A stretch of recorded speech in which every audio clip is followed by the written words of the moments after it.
Hi everyone. I want to share a story with you about colors. Rather, I want to share a story with you about colors and grief. I know you might be thinking, how can those two things fit together? Colors and grief, grief and colors. Doesn't seem to make sense, does it? Well, it started when I was 5 years old and I experienced death for the first time. My Auntie Barb was my mom's older sister. Not just an older sister. My mom had 4 older sisters. No, Barb was the older sister.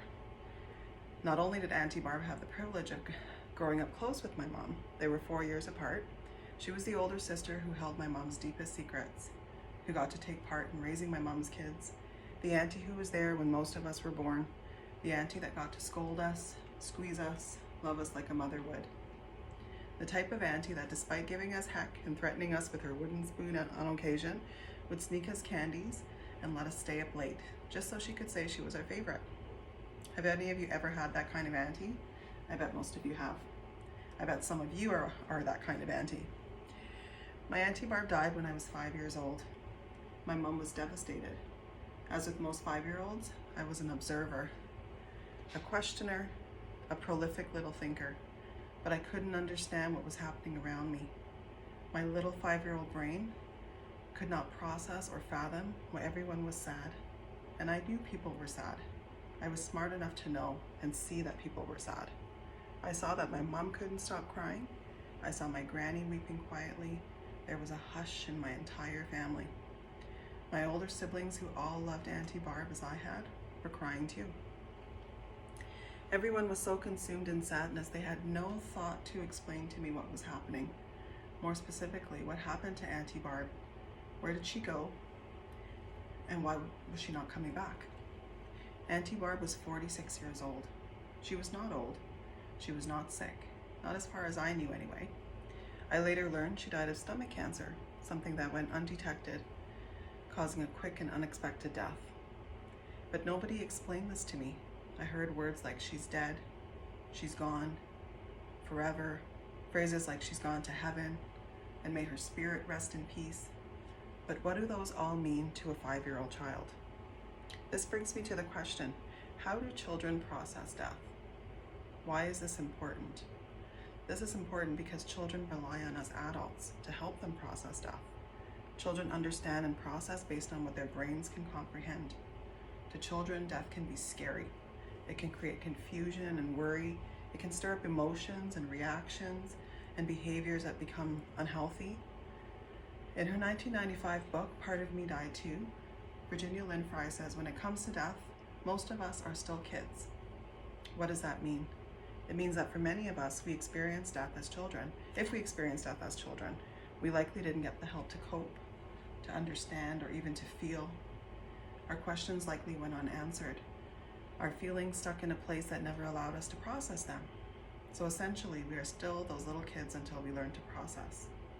As adults, we can learn from our own experiences to do better for our own kids, or those children that we might be working with in our communities.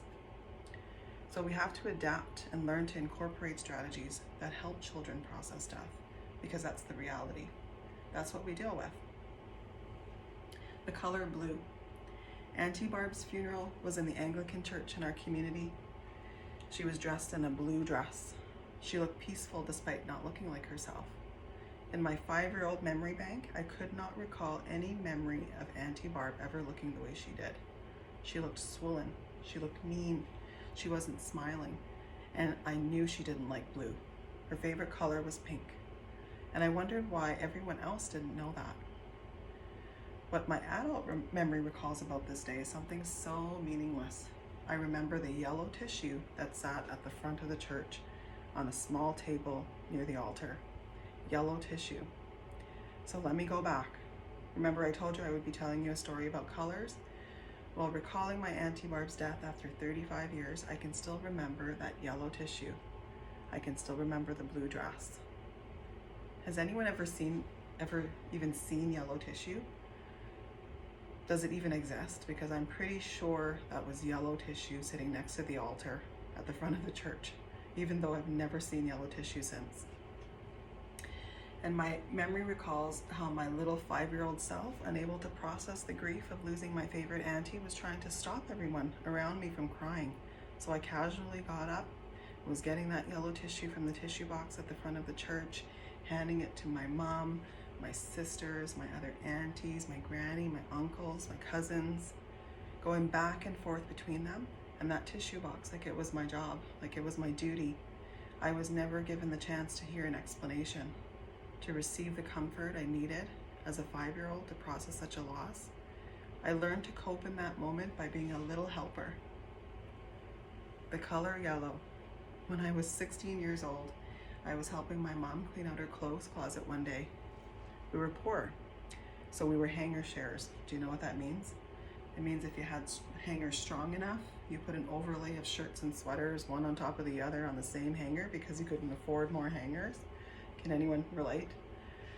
Well, it was during this closet cleaning with my mom that I discovered a black corduroy blazer, the type one would have worn in the early 80s.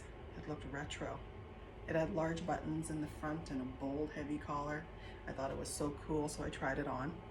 My mom was too busy rummaging through, throwing old garments on the floor to give away, some on the bed for trying on later. It was then that I tried on this black corduroy blazer that I put my hands in the pockets. I felt some tissues inside. I pulled them out. Yellow tissues.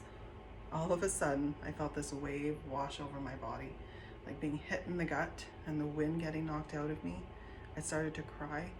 My mom looked up from what she was doing. She said, "What's wrong?" I couldn't speak. My eyes filled with tears. My throat hurt. I was so choked up. Then it all came gushing out. I started crying. My mom panicked. She said, "What happened? What's happening, my girl? Tell me, please." We sat on the edge of the bed and she just let me cry. She let me cry until I got it all out. When I was finally able to speak, I told her about the yellow tissues, and she couldn't even remember them. She could barely remember the funeral, but she suddenly remembered how old I had been. She always thought I didn't remember Auntie Barb that well, so she never talked about her. For the first time in over 10 years, my mom and I talked about my Auntie Barb that day. We cried, we laughed. My mom shared stories.